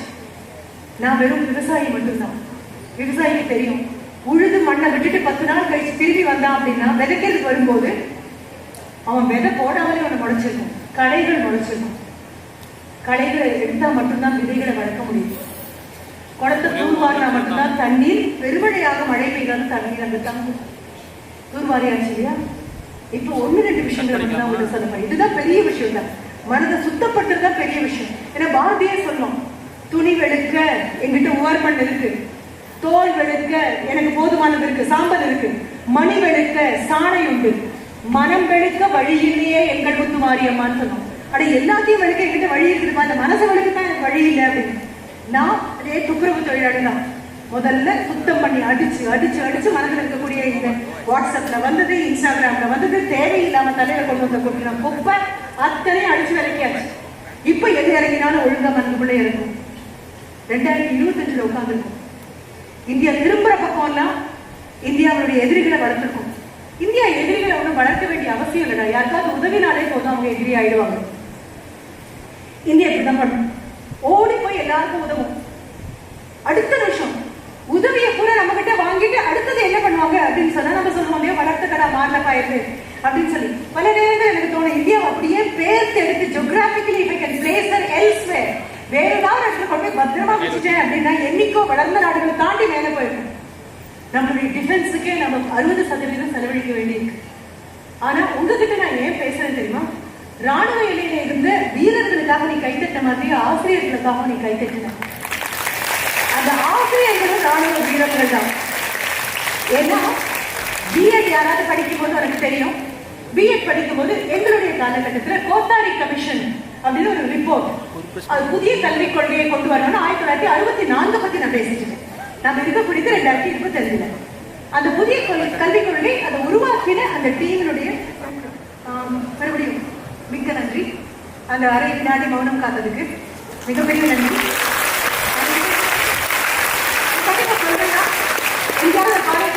கண்டிப்பா சொல்லுங்க, பவர் ஷட் டவுன் ஆன போதும் பேட்டரி மாற்ற போதும் அந்த குழந்தைங்க அவ்வளோ அமைதியாக உட்காந்துருந்தாங்க அப்படின்னு சொல்லுங்க. திரும்பி வரும். இப்ப இந்த இந்தியாவை பேசி கொண்டு போய் எங்கேயாவது வச்சுக்கலாமா அப்படின்னு தோணுது. புதிதாக இது கிடையாது, இந்தியாவுக்கு அது கிடையாது, இத்தனை வரி அத்தனை வரி என்னெல்லாமோ வந்துட்டு. அப்போ கிழக்கு போனீங்கன்னா கிழக்கு வரக்கூடாது அப்படின்னு, மேற்கு வரக்கூடாது, வடக்கு முடியாது, தெற்கு வர முடியாது. ஓகே ஃபைன், 4 திசை, இடையில இருக்கக்கூடிய மற்ற 4 திசை 8 திசையும் அடைச்சாச்சு அப்படின்னா நமக்கு ரொம்ப சந்தோஷம். ஆஹா, எனக்கு ஒன்று பார்த்தா பரவாயில்ல இருக்கு. சரியான நேரத்துல சரியான வயசுல பிறந்திருக்க. இந்த நேரத்துல தான் நீ வரணும். எங்க மாதிரி ஊருக்கு மாதிரி வந்திருக்க வேண்டாம், இப்பதான் நீ வரணும். 8 திசையும் அடைச்சாலும் இன்னும் யாரும் 8வது திசை ஒண்ணு பாக்கி இருக்கு, ஆகாயம்னு ஒண்ணு பாக்கி இருக்கு. நாங்க என்ன பண்ணுவோம் தெரியுமா? எல்லா இடத்தையும் அடிச்சிட்டீங்கன்னா இந்தியர்கள் நோக்கி பாயக்கூடியது விண்ணோக்கி பாய்பவர்களாக இருப்போமே தவிர உங்க தோலை நோக்கி யாரும் வரமாட்டோம் அப்படின்னு முடிவு பண்ணுங்க. இதுக்கு தயாராகும். ஏன்னா இந்தியா தான் இப்போ உலகத்தினுடைய மிக இளமையான நாடு. எந்த 1947 எல்லாரும் கிண்டல் பண்ணாங்களோ, எதுக்கு இவ்வளவு ஜனத்தொகை, எதுக்கு இவ்வளவு குழந்தைங்க அப்படின்னு சொல்லி, உங்களுடைய பலவீனமே உங்க ஜனத்தொகை தான், your weakness is your population அப்படின்னு என்ன சொன்ன போது இந்தியா யாருக்கும் நின்று பதில் சொல்லவே இல்லை. நீங்க பலவீனமா பலமா அப்படின்னு நாங்க தான் முடிவு பண்ணவே தவிர பக்கத்து நாட்டுக்கார முடிவு பண்ண வேண்டிய அவசியம் எங்களுக்கு கிடையாது. எங்களுடைய ஜனத்தொகை, எங்களுடைய பலம், எங்களுடைய ஜனத்தொகை அப்படின்னா, ஐயோ இத்தனை வயிறுக்கு சோறு போடணுமே அப்படின்னு பக்கத்து நாடு நினைக்கும் போது இத்தனை கைகள் உழைக்கும் நாங்க நினைக்கிறோம். ஒரு வயிறு தான், நான் ஒவ்வொருத்தையும் 2 கைகள் இருக்கு. We consider our population, our stamina, our strength. அதனால சொல்றேன், இந்தியா தான் மிகவும் பழமையான நாடு. அண்ணாந்து பார்க்கக்கூடிய அமெரிக்காவுக்கு வயசாயிடுச்சு, ஐயோன்னு பயப்படக்கூடிய சைனாக்கு வயசாயிடுச்சு, ஜப்பானுக்கு வயசாயிடுச்சு. உலகத்தில் உள்ள எல்லா நாடுகளும் முதுமையை தொட்டாகிவிட்டது. ஆனால் the average age of an Indian is between 18 to 25 தான் அத்தனை பேர் உட்கார்ந்துருக்கீங்க. 60% உட்கார்ந்துருக்கீங்க. மிச்சது 40 தான். இன்னொரு பெரிய பாக்கியம் என்ன தெரியுமா? 2047 பார்க்கறதுக்கு தான் இருக்க மாட்டேன். 1947 பார்க்கல, 2047 பார்க்கப்படுறதில்ல. 2047 you will be the peak of your youth. 40 தொட்டு 18 வயசு அப்படின்னா இருக்காது. 40 வயசு அப்படிங்கிறது மிக அழகான வயசு. 18 25 வரைக்கும் இளமையாக இருப்படா. ஆனா உனக்கு இன்னும் பக்குவம் வரல, வேகம் அதிகம், விவேகம் இல்லை. ஆனா 25 35 வரைக்கும் வேகம் கொஞ்சம் குறையும், விவேகம் கொஞ்சம் கூடி வரும். அதற்கப்புறம் 40 தொடும்போது எங்க வேகம் எடுக்கணுமோ அங்க வேகம் வரும், எங்க நிதானமோ அங்க நிதானம் வரும். திருமணம் ஆயிருக்கும், குடும்பம் இருக்கும், குழந்தை குட்டி இருக்கும், தாய் தகப்பன் கொஞ்சம் பலவீனம் ஆயிருப்பாங்க, அவங்களுக்காக உழைக்கணும், வீட்டுக்காக உழைக்கணும். அதற்கிடையில நீ ஒரு தொழிலை கண்டுபிடிச்சிருப்ப, உனக்கு கீழே 10 பேருக்கு சோறு போடுற அளவுக்கு நீ ஒரு ஆண்டர்பிரனரா மாறி இருப்ப. 10 பேருக்கு குறைஞ்சபட்சம் 100 பேருக்கு சோறு போடுற ஆளா இருப்ப. You will not be a job seeker, you will be a job provider. எல்லாருக்கும் வேலை செய்கிற ஆளா மாறி இருப்ப. அப்ப 2047 இந்தியா எங்களுக்கும் எப்படி நிற்கும் நீங்க முடிவு பண்ணுங்க. அப்ப யாதுமானவர்களாக நீங்க நிற்க போறீங்க. அந்த யாதுமானவர்களாக நிக்கிறோம் அப்படின்னு சொன்னா சில தடுமாற்றங்கள் வரும், சில ஏமாற்றங்கள் வரும். பார்க்கறதுக்கு மாற்றம் ஜாடையே இருக்கும். ஆனா நம்ம புரிஞ்சுக்கணும், இதே தடுமாற்றமும் ஏமாற்றமும் அச்சமும் ஒரு காலத்துல வந்தது. அப்பதான் கம்ப்யூட்டர் உள்ள வந்திருந்தது 1998. இன்னைக்கு போய் மறுபடியும் கேட்கும் Y2K ப்ராப்ளம். லெட்டர்ல Y 2K அப்படின்னா 2000 அர்த்தம். இயர் 2000 Y2K ப்ராப்ளம் அப்படின்னு ஒண்ணு வந்தது. ஏன்னா கணினி தேதி கொடுத்தாச்சு. இன்னைக்கு தேதியை சொல்றேன் அப்படின்னா நான் எப்படி ஒரு கம்ப்யூட்டர்ல ஃபீட் பண்ணணும்? 08102025 அப்படின்னு இப்ப ப்ரொவிஷன் இருக்கு. ஒரு காலத்துல 2025 மாதிரி இருக்காது. 20th செஞ்சுரியில எப்படி இருந்ததுன்னா 19 அப்படிங்கறத நாங்க விட்டுடுவோம், சின்னதா மேல ஒரு காமா மாதிரி போடுவோம். அதுக்கப்புறம் 98 97 99 அப்படின்னு போட்டா எல்லாமே 1997 தான் போடுவோம். அப்படியான என்ன ஆயிடும் கம்ப்யூட்டர்ல 2000 வரும்போது நாங்க என்ன போடுவோம்? 2 0 மட்டும் தான் போடணும். 2 0 போட்டா அது 2000 பொருள் இருக்கலாம், 1900 பொருள் இருக்கலாம், 1800 பொருள் இருக்கலாம். ஐயோ கம்ப்யூட்டர்ல இப்ப எப்படி மாத்துறது? அந்த பெரிய பிரச்சனை வந்தது. எல்லா நாடுகளும் பணம் செலவழிச்சு அதற்காக புதிய கண்டுபிடிப்புகளுக்கு வரும்பொழுது மிக சுலபமாக ஒரு சொல்யூஷனை உலகம் கண்டுபிடிச்சது. எப்பொழுதுமே சுலபமான தீர்வுகளை மட்டும்தான் நம்ம கடைசியா கண்டுபிடிப்போம். அதற்கு முன்னால கஷ்டமான எல்லாத்தையும் பார்த்துருவோம். சுலபமானது என்ன பண்ணோம் அப்படின்னா, காசு செலவழிச்சு கஷ்டப்படுறதுக்கு பதிலாக அப்ப இருக்கக்கூடிய செக்லீஃப் யாருக்கிட்டாவது இருந்தா பாரு, அந்த செக்லீஃப் எப்படி இருக்கும்னா 2 காலம் 2 காலம் 2 காலம் தான் இருக்கும்.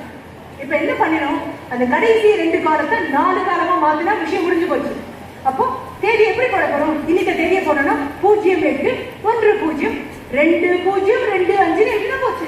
4 காலம் கொடுத்தீங்கன்னா பிரச்சனை முடிஞ்சு போச்சு. Y2K ப்ராப்ளம் அப்படின்னு ரொம்ப குழம்பிட்டு இருந்ததால கம்ப்யூட்டர் என்ன பண்ணுவோமோ அப்படின்னு அந்த காலகட்டத்தில் ஒரு புத்தகம் வந்தது.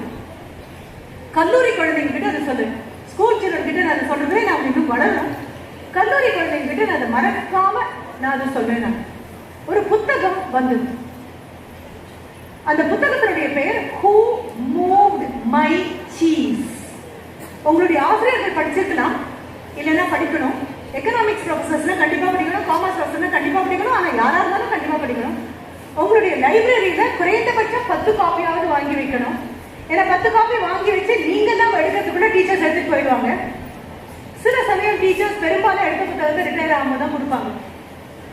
கல்லூரியை கழுத்துல கத்திய வச்சு இல்லைங்க நாங்க மறுபடியும் எல்லாம் ஆக்சேஷன் நம்பர் கால் நம்பர்லாம் மாத்துறோம் அப்படின்னு சொன்னா மட்டும்தான் அவசர அவசரமா கொடுப்பாங்க. அதனால ஸ்டூடெண்ட்ஸுடைய சர்க்குலேஷனுக்காக வைக்கக்கூடியது ஒரு 10 to 15 காப்பி வைக்கலாம். மீறி போனா அதனுடைய விலை I think it is right 195 195 198 அமேசான்ல இட் இஸ் அவைலபிள். ரொம்ப சாதாரண எடிஷன் அவைலபிள். அது வாங்கினா உங்களுக்கு எவ்வளவு கமிஷன் கேட்காது. அது வாங்கினா என்னுடைய பெரிய கமிஷன் 2047 நீ எங்க நிக்கிற அப்படிங்கிறத பொறுத்தது அந்த புக் வாங்கினா என்ன கமிஷன் அவ்வளவுதான். அதை பார்க்க கூட நான் இருக்கப்படுங்க. என்ன அந்த புக்கினுடைய Spencer Johnson, doctor Spencer Johnson. இதுக்குதான் நான் கையில குறிப்பேடு வச்சுக்கோன்னு சொல்றேன். ஏதாவது ஒரு தகவல் வரும்பொழுது நீ வீட்டுக்கு போய் தேடி நிறைய ஹோம்ஒர்க் கொடுத்துட்டே இருக்கேன் நான். டாக்டர் ஸ்பென்சர் ஜான்சனுடைய who moved my cheese, CHEESE, அது எழுதப்பட்ட போது எல்லா பன்னாட்டு நிறுவனங்களும், நம்ம சொல்றோம் இல்லையா, எல்லா பன்னாட்டு நிறுவனங்களும் மல்டிநேஷனல் கம்பெனிஸ் MNC அப்படின்னு சொல்றோமே, எல்லாம் அவங்க ஸ்டாஃபுக்கு அதை கொடுத்தாங்க. நேற்றைக்கும் முந்தானேதான் நான் படிச்சேன். Accenture 15,000 people have been shown the door. Accenture அப்படிங்கக்கூடிய ஒரு MNC பன்னாட்டு நிறுவனத்துல 15,000 பேர்களுக்கு இதுதான் வழி என்று காட்டியாகிவிட்டது. அப்படின்னு என்ன டெர்மினேட் பண்ணியாச்சுன்னு அர்த்தம். 15,000 பேர்களுக்கு வேலை போய்விட்டதுன்னு அர்த்தம். மேம் அது எதுக்கு இந்த 8ஆம் தேதி எங்ககிட்ட சொல்றீங்க? எழுதப்பட்டது 1998. அந்த புத்தகம் வந்தது 1998. அந்த காலகட்டத்தில் அந்த புத்தகம் வந்தது. அந்த புத்தகம் எப்படி எங்களுக்கு இது பொருத்தமாக இருக்கும் அப்படின்னா, அந்த புத்தகம் சொல்லக்கூடியது ரொம்ப சின்ன புத்தகம், தமிழாக்கம் இருக்கிறதுல. ஆனால் I want you to read it in English also. எங்களுக்கு இங்கிலீஷ்ல படிச்சா புரியாதுன்னு நினைக்கக்கூடிய குழந்தைங்க முதல்ல எடு. புரியாதுங்கிற எண்ணத்தினாலதான் அவருக்கு புரியலையே தவிர, புரியும் நினைச்சு படிச்சா கண்டிப்பா புரியும். ஒரு நினைப்புல தான் பிரச்சனை இருக்கே தவிர புத்தகத்திலையும் ஆங்கிலத்திலையும் பிரச்சனை கண்டிப்பாக இல்லை. இத்தனை 26 எழுத்திருக்கக்கூடிய ஆங்கிலம் உனக்கு இவ்வளவு விரட்டும் அப்படின்னா, இவ்வளவு பெரிய தமிழ் ஒன்று எவ்வளவு விரட்டணும்? அவ்வளவு பெரிய தமிழையே உன்னால கைவசம் கொண்டு வர முடியும் அப்படின்னா ஆங்கிலத்துக்கு கண்டிப்பா முயற்சி மட்டும்தான் தேவை. ரைட்? அந்த புத்தகத்துல cheese, who moved my cheese, சீஸ்னா இனி நான் சொல்ல வேண்டாம். ஆனா 2000 சீஸ்னா என்னன்னு குழந்தைங்களுக்கு சொல்லணும். இப்ப நீ பர்கர்லயும் சீஸ் இருக்கு, பீஸாலையும் சீஸ் இருக்கு. சீஸ் அப்படின்னா என்னன்னு தெரியும். அந்த அளவுக்கு கம்பெனிகள் நம்ம நாட்டுக்குள்ள வந்தாச்சு. தமிழ்ல அந்த பாலாடை கட்டி அப்படின்னு சொல்லுவாங்க. ஆனாலும் சீஸ் அப்படின்னா நமக்கு நல்லாவே புரியும். சீஸ் என்னைக்கோ தமிழ் ஆயிடுச்சு. அதை நம்ம இனி தமிழ் படிக்க வேண்டிய தேவையில்லை. அதுல 4 கதாபாத்திரங்கள் வரும், 2 எலிக்குட்டிகள் வரும். அந்த 2 எலிகள் மாதிரியே ரொம்ப சின்னதா 2 மனிதர்கள் வருவாங்க. அவங்கள they will be put in a maze, M-A-Z-E. இந்த மேஸ்னா உனக்கு என்னன்னு புரியணுங்கிறதுக்காக சொல்றேன். எப்படி இந்த ஞாயிற்றுக்கிழமையானா அது தினமலராக இருக்கலாம், மாலை மலராக இருக்கலாம், ஏதோ ஒரு அன்றாட வரக்கூடிய தினசரி பத்திரிகையுடைய வார இதழ்னு ஒண்ணு வரும். அந்த வார இதழ்ல சிறுவர் பக்கம்னு ஒண்ணு வரும். அந்த சிறுவர் பக்கத்துல பாத்தீங்கன்னா ஒரு கட்டமா போட்டிருக்கும். அந்த கட்டத்துல இந்த மூலையில ஒரு கேரட் வச்சிருப்பாங்க, அந்த மூலையில ஒரு முயல் வச்சிருப்பாங்க. எப்படி போனால் தடங்கள் இல்லாமல் இந்த முயல் அதன் உணவை சென்றடையும் என்று பார் அப்படின்னு சொல்லுவாங்க. குழந்தையா இருக்கும்போது யாரும் பண்ணல. ஆனா குழந்தைங்களுக்கு கொடுத்தா மறக்காம ஒரு பேரை வந்து நாம தான் முதல்ல பண்ணிப்பாங்க. அப்படி அதுதான் மேஸ் அப்படின்னு பேரு. எங்க போனாலும் ஒரு அடைப்படை வந்து எங்க போனாலும் மாட்டிக்கும். அந்த மாதிரி ஒரு மேஸ்ல இந்த 4 பேரையும் விட்டுறாங்க. அந்த சின்ன சின்ன எலிகள்ல ஒரு எலிக்கு ஸ்னிஃப் அப்படின்னு பேரு. ஸ்னிஃப் பண்றது அப்படின்னா மோப்பம் பிடிக்கிறது அப்படின்னு அர்த்தம். அதனால நாய்களுக்கு கூட வேட்டை நாய்க்கு ஸ்னிஃபர் டாக் அப்படின்னு சொல்லுவாங்க. 2வது ஸ்கரி அப்படின்னு பேரு. ஸ்கரினா வேக வேகமா ஓடுறதுன்னு அர்த்தம். என்ன விதமான இலக்கம் இல்லாம ஓடிட்டே இருக்கிறதுன்னு அர்த்தம். அப்புறம் 2 ஆட்கள் இருக்காங்க. அதுல ஒருத்த பேர் ஹம், ஒருத்த பேர் ஹா. இந்த 4 பேரையும் கொண்டு போய் விட்டாச்சு. மலையா சீஸ் mountains are kept there. Station A அங்க ஒரு சீஸ் மவுண்டன். மேஸ் வழியா எங்கேயாவது வளைஞ்சு பாத்தீங்கன்னா ஸ்டேஷன் B, ஸ்டேஷன் C அப்படின்னு ஒவ்வொரு இடத்துலையும் ஸ்டேஷன் அப்படின்னா நிக்கிற இடம். அந்த இந்த சீஸ் மவுண்டன் அப்படியே பாலாடை கட்டி வெண்ணெய் மாதிரி இப்படி உறைஞ்சு நிற்கக்கூடியது. அவங்களுக்கு என்ன ஒரே வேலை, தினமும் காலையில் எழுந்திருக்கணும், ஒரு கோடாலி எடுக்கணும், போய் வெட்டணும், அதை எடுத்து சாப்பிடணும், வந்து தூங்கணும், மறுபடியும் காலையில் எழுந்திருக்கணும், போகணும், எடுக்கணும், திங்கணும், தூங்கணும். எலிகள் தினமும் காலையில் எழுந்திருச்சு காலுக்கு போட வேண்டியதெல்லாம் அணிஞ்சாச்சு, இடுப்புக்கு போட வேண்டியது அணிஞ்சாச்சு. அந்த ஆடை கண்டிப்பா போடணும், இல்லைன்னா அந்த சீஸ் இருக்கு கண்டாமினேட்டட், அது பொல்யூட் ஆயிடும். அந்த அழுக்கெல்லாம் இல்லாத ஒரு ஆடை அணியணும், தலைக்கு அதுக்கான தொப்பி எடுக்கணும், ஒரு கோடாலி எடுக்கணும், ஒழுங்கா காலையில் 5 மணினா 5 மணிக்கு இந்த 2 எலிகளும் ஸ்லிப்பர்ஸ் கறியும் போய் வெட்டி எடுத்து சாப்பிட்டு திரும்பி வரும். ஆனா மனிதர்கள் என்ன பண்ணாங்க? 2 நாள் போனாங்க, 3 நாள் போனாங்க, 4 நாள் போனாங்க. அது அங்கேயே இருக்கிறது தானே. அதுக்கு 5 மணிக்கே ஓடணுமா இல்லை? 6 மணிக்கு போனாலும் அங்கதான் இருக்க போகுது, 10 மணிக்கு போனாலும் அங்கதான் போகுது. இந்த காலுக்கு ஷூ போட்டுட்டு போனாலும் அங்கதான் இருக்க போகுது. இந்த ஆடை அணிஞ்சிட்டு போனாலும் இல்ல சாதாரணமா கேஷுவலா ட்ரெஸ் போட்டு போனாலும் அங்கதான் இருக்க போகுது. இதுக்கு இவ்வளவு வேகம் போகணுமா? எது மாதிரி? நம்ம எல்லாம் அம்மா தானே எப்போ அங்கதானே இருப்பாங்க, அப்பா தானே எப்போ அங்கதானே இருப்பாங்க, கல்வி தானே எப்பவுமே கிடைக்குமே. கொரோனா வந்து கதவை இழுத்து சாத்தின போது தான் நமக்கு புரிஞ்சுது, கதவை அதுவா திறக்கிற வரைக்கும் கல்விக்கூடங்கள் திறக்கப்பட மாட்டாது. அப்பாவும் அம்மாவும் நாமளும் உயிரோட இருக்கணும் அப்படின்னா வீட்டுக்குள்ள அமைதியா அடைஞ்சுதான் இருக்கணும். நீங்க எல்லாம் அடைந்திருந்தோம் அடைக்கப்பட்டோம் சொன்னோம், புரியாம சொல்லிட்டு இருந்தீங்க. அடைக்காக்கப்பட்டோம், முட்டையிலிருந்து குஞ்சு பத்திரமா வெளியில வர வரைக்கும் காப்பாற்ற வேண்டியது அடைக்காக்கப்பட்டது. வெளியில வந்தா நோய் வந்துடும் அப்படின்னு. We take everything for granted. கிளாஸுக்கு வந்த மேடம் தானே இது புரியல என்ன தடவை எடுப்பாங்க, எக்ஸாம் தானே ஃபெயில் ஆனா அறியாத எழுதிக்கலாம், இது என்ன பெரிய விஷயம், இன்னைக்கு தானே கவனிக்காட்டா நாளைக்கு. இவங்க பேசுறது கேட்கணும்னு என்ன இருக்கு, அதெல்லாம் ரெக்கார்ட் பண்றாங்கல்ல, விடாம திருப்பி கொடுத்தாங்கன்னா கேட்டுட்டு போறோம். எல்லாவற்றிலையும் ஒரு அலட்சியம், இதுதானே அப்படின்னு. ஆனா அந்த 2 எலிகளும் அப்படி பண்ணவே இல்லை. 1 மாதம் ஆச்சு, 2 மாதம் ஆச்சு, 3 மாதம் ஆச்சு. திடீர்னு ஒரு நாளைக்கு இவங்க 2 பேரும் போறாங்க. The human beings, hum and haw. அவங்க 2 பேரும் போறாங்க. போய் பார்த்தா அந்த சீஸ் காணும். உடனடி கோவம் வந்துச்சு. Who moved my cheese? நான் சாப்பிட வேண்டிய உணவை யார் எடுத்தீங்க, யார் கொண்டு போனது, கொண்டு வந்து இங்க நேரம் வைங்க. நான் யார் தெரியுமா? எது மாதிரி வீட்டுக்கு நம்ம திரும்பி போகும்போது எப்பவும் காத்துட்டு இருக்கிற அம்மா நீங்க அங்க காணும். உடனே என்ன சொல்லுவோம்? நான் பசியோட திரும்பி வருவேன்னு தெரியாது அவங்களுக்கு. எங்க போயிட்டீங்க, அதுக்குள்ள எங்க போயிட்டீங்க. நம்ம என்ன நினைக்கிறோம்? எல்லாரும் நிரந்தரமா இருப்பாங்க, எல்லாரும் அங்கேயே இருப்பாங்க, நம்ம உதவி பண்ணிட்டே உட்கார்ந்துருப்பாங்க. போக வேண்டியது அம்மா சமைப்பாங்க, எடுத்து சாப்பிட வேண்டியது, நன்றி கூட சொல்ல வேண்டாம். மனிதர்களுடைய மனப்பான்மை அதுதான். அதுக்கு என்ன பெண்ணு சொல்லுவோம் தெரியுமா? டேக்கிங் ஃபார் கிராண்டட் அப்படின்னு சொல்லுவோம். இருக்கிறது தானே அப்படின்னு. ஒரு நாளைக்கு அந்த இடத்துல அம்மா இல்ல அப்படின்னா, அல்லது அப்பா கிட்ட எனக்கு பெஸ்ட் மொபைல் வேணும்பா அப்படின்னு கேட்டிருக்க, 6 மணிக்கு அப்பா திரும்பி வரணும். 6 மணிக்கு அப்பா வரல, இன்னும் 7 ஆச்சு, 8 ஆச்சு, 9 ஆச்சு. IPL மேட்சும் பார்த்தாச்சு, சரி டிவியில போடுற நாடகம் எல்லாம் பார்த்தாச்சு. அம்மா சொல்றாங்க ஒரு போன் பண்ணு, அப்பாவை இன்னும் காணும். காலையில் என்ன கத்திட்டு இருந்தேன், கொஞ்சமாவது பொறுப்பு இருக்கா? எப்படி பேசிட்டு இருந்தவர என் ஃப்ரெண்டு வாங்கியிருக்கா, எனக்கு வாங்கி கொடுக்குறேன்னு கேட்டேன். அப்பாவுக்கு ஃபோன் பண்ணிருக்கேன். பார்த்தா அப்பா ரூம்ல இருந்து அப்பாவுடைய மொபைல் அடிக்குது. காலையில சார்ஜர்ல போட்டாரு. நீ கத்துற அவர் மறந்து போயிட்டா இருப்பான் கிளம்பி. அம்மா சொல்றாங்க அப்பாவுடைய ஃப்ரெண்டு இருப்பாரு, அவரை கூப்பிடு, மணி 9 ஆச்சு, கூப்பிடு. அங்கிள் அப்பா என்ன இன்னும் வரல, எத்தனை மணிக்கு கிளம்பினாரு? உடனே அவர் சொல்றாரு, ஐயோ நீ என்னமோ போன் வேணும்னு சொன்னியேம்மா, லோன் போட்டிருந்தாரு அப்பா, அது கிடைச்சது. அவர் ஒரு 2 மணி நேரம் பர்மிஷன்ல போயிட்டாருடா, அப்படியே லீவ் எடுத்துட்டு போயிருக்காரு, அவரு மத்தியமே கிளம்பிட்டாரு, இன்னும் வரல அப்படின்னு கேட்கிறாரு. ஆச்சு, இனி 9 மணிக்கு அப்புறம் இனி உட்காந்து டிவி பார்க்க உன்னால முடியாது. 9 ஆச்சு, 10 ஆச்சு, 11 ஆச்சு. 11 மணிக்கு அப்பா வண்டியில் வரக்கூடிய அப்பா அந்த வண்டியை தள்ளிட்டே வந்து நிறுத்துறாரு. ஓடி போய் அப்பா நான் கேட்ட போன் வாங்கிட்டீங்களாப்பா அப்படின்னு கேட்க தைரியம் இருக்குன்னு நினைக்கிறவனே இருக்காது. அப்போ எனக்கு போன் இல்லை முக்கியம், அப்பா முக்கியமா இருக்காரு. அந்த ஒரு 3 மணி நேரத்துக்குள்ள இந்த நபர் என் வாழ்க்கையில இல்லாம போனா என் வாழ்க்கை என்ன ஆகும் அப்படிங்கிற உண்மை அதுதான்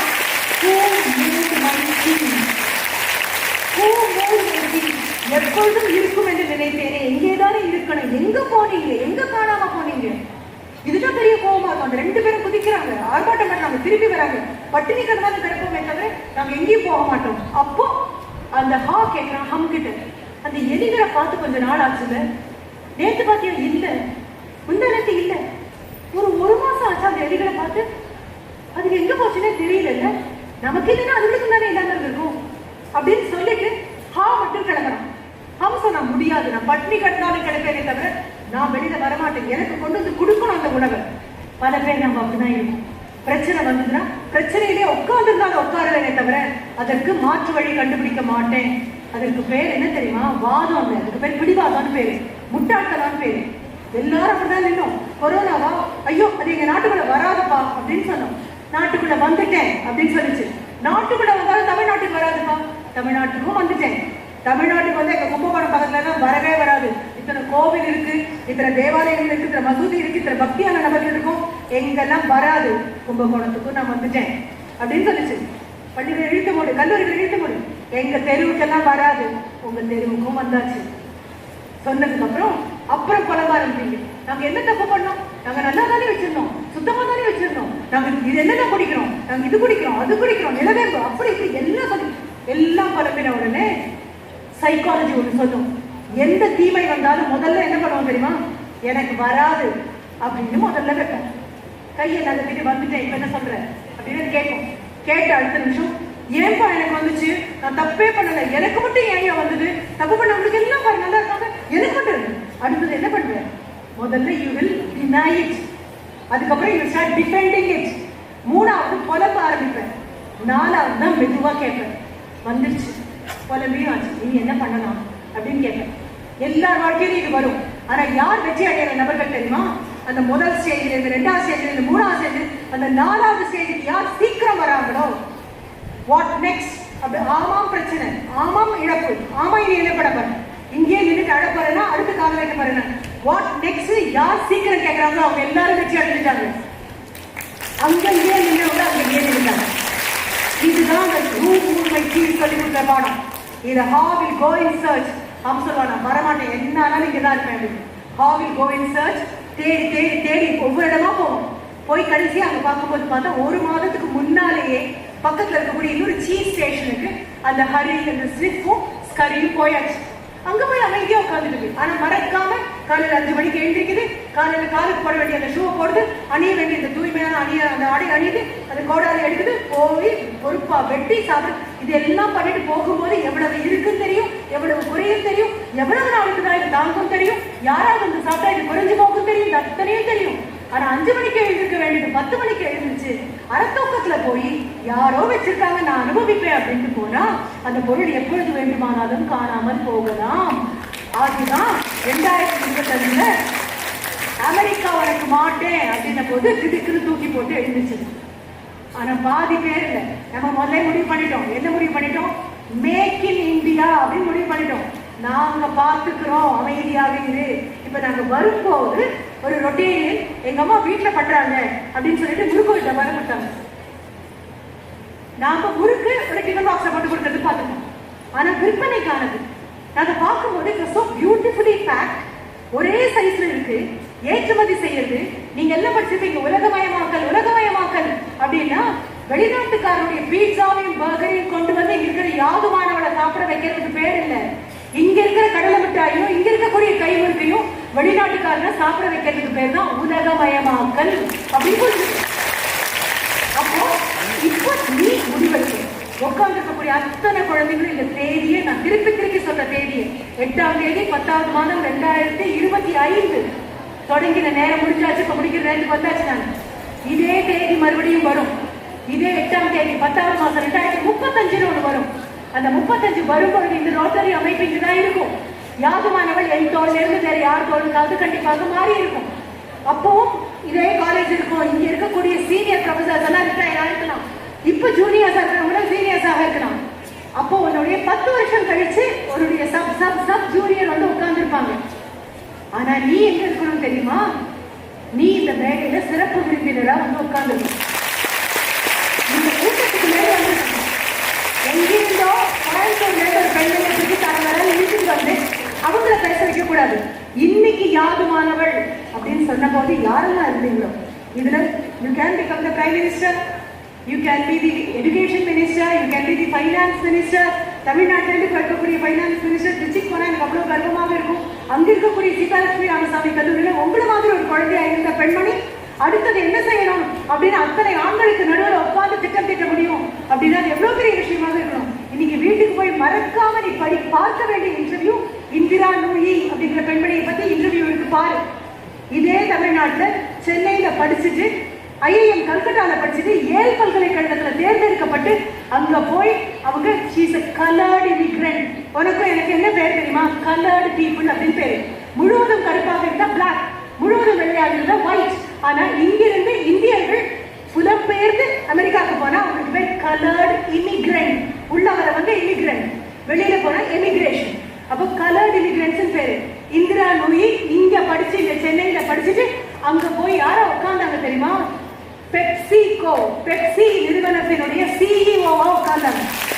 இங்கிருந்து போன பையன் அவங்க வரும்போது எல்லாம் சொல்லுவாங்க, it's a colored woman, she's a coloured woman அப்படின்னு அவங்க சொல்லுவாங்க. அந்த மீட்டிங்க்கு நான் ப்ரிப்பேர் பண்ணும்போது நான் நினைச்சுக்குவேன், எங்கிருந்து கிளம்பியிருக்கேன், இந்தியாவில் சாதாரணமான ஒரு மத்தியதர குடும்பத்திலிருந்து கிளம்பி இருக்கக்கூடிய நான் உட்கார்ந்து இருக்கிறது எங்க, வெறும் ஆண்கள் மட்டுமே ஆக்கிரமிக்கக்கூடிய சிஇஓ போஸ்ட்ல ஒரு பெண்மணி, அந்த நாட்டை சேராத பெண்மணி, இந்தியாவிலிருந்து புறப்பட்டு அங்கே போய் உட்கார்ந்து அமெரிக்கனான பெண்மணி, coloured immigrant, woman, coloured woman and immigrated woman அப்படிங்கும் போது அத்தனை தடங்கல்களையும் தாண்டி உட்கார்ந்துருப்பாங்க. ஆனா அதுக்கான காரணம் என்ன சொன்னாங்க தெரியுமா? வீட்டுல நாங்க உட்காரும் பொழுது, சாப்பிட வரும்பொழுது அவங்களுடைய சகோதரி, அவங்களுடைய சகோதரர், இந்த 3 பேரையும் அம்மாவும் அப்பாவும் என்ன பண்ணுவாங்க தெரியுமா? தாத்தா இருப்பாரு, ஜட்ஜ், இந்தியாவின் பிரதம மந்திரியா நினைச்சிட்டு பேச ஒரு 10 நிமிஷம், think that you are the president of India and give a speech for 10 minutes அப்படிம்பாங்க சாப்பிட உட்காரும்போது. திடீர்னு இப்படி சொன்னா எப்படி பேசுறது அப்படின்னு கேட்டாங்கன்னா அடுத்த நிமிஷம் அவங்க தாத்தா இம்போசிஷன் கொடுப்பாங்க. ஸ்கூல்ல இம்போசிஷன் கொடுக்கலாம், காலேஜ்ல கொடுக்கலாம், வீட்லயே அவங்க வீட்டுல கொடுப்பாங்க. இம்போசிஷன் என்னன்னு எழுதுறது தெரியுமா? நான் ஏன் எழுதிச்சோட என்னால பேச முடியல, நான் தயார் பண்ணல, என்ன காரணம்னா எனக்கு எக்ஸாம் இருந்துச்சு, எனக்கு தலை வலிச்சுது, எனக்கு 4 நாள் காய்ச்சல் வந்து இன்னைக்கு தான் போறேனா அப்படின்னு கேட்டுட்டு இருக்கு. இந்த மாதிரி எல்லாம் எக்ஸ்கியூசஸ் கொடுக்க கூடாது. சொன்ன உடனே தயாரா இருக்கணும். அதுக்கு excuse, I will not give excuses என்று சொல்லுவாங்க. சாக்கு போக்கு சொல்ல மாட்டேன். இதை எப்ப ஞாபகம் வச்சுக்குவேன்? அசைன்மெண்ட்டுக்கு ஒரு டேட் கொடுத்து அந்த அசைன்மெண்ட்டுக்கு நீ ஆட்டானமஸ் காலேஜில் சப்மிட் பண்ணு அப்படிங்கும் போது ஹெச்ஓடி ரூம் வாசல போய் நின்றுட்டு இன்னொரு 2 நாள் டைம் கிடைக்குமா அப்படின்னு கெஞ்சதுக்கு முன்னாடி நினைச்சுக்கோ. நான் I will not give excuses சொன்னதுனால Indira Nooyi went and sat and occupied the position of CEO of PepsiCo.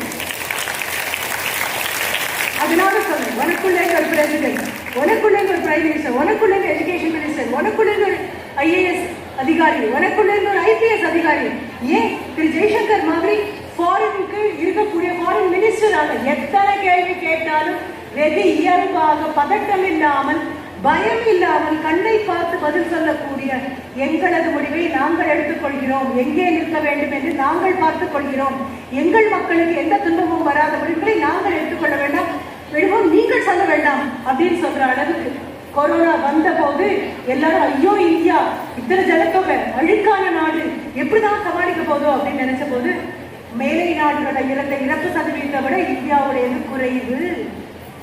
நமக்கு இன்னும் கை கொடுக்க வேண்டிய தேவையில்லை. இன்னும் நம்ம கையால கும்பிடுறவங்க தான். கொரோனா வந்ததுக்கு அப்புறம் கை கொடுக்காதீங்கன்னு அவங்களுக்கு சொல்லிக் கொடுக்கணும். ஆனா நமக்கு அது சொல்லிக் கொடுக்க வேண்டிய அவசியமே இல்லை. பண்பாட்டிலே உள்ள வந்துடும். இது அத்தனையும் பண்ணி 74 நாடுகளுக்கு மருந்து கொடுத்த நாடு இந்தியா. ரைட்? அப்போ நீ புரிஞ்சுக்க 2047 மிகப்பெரிய ஆளா மாறி வர 2035 மிகப்பெரிய நபராக மாறி இந்த மேடைக்கு வர முடிக்கிறதுக்கு முன்னால அப்துல் கலாம் ஐயா சொன்னாரு, கனவு காணுங்கள்.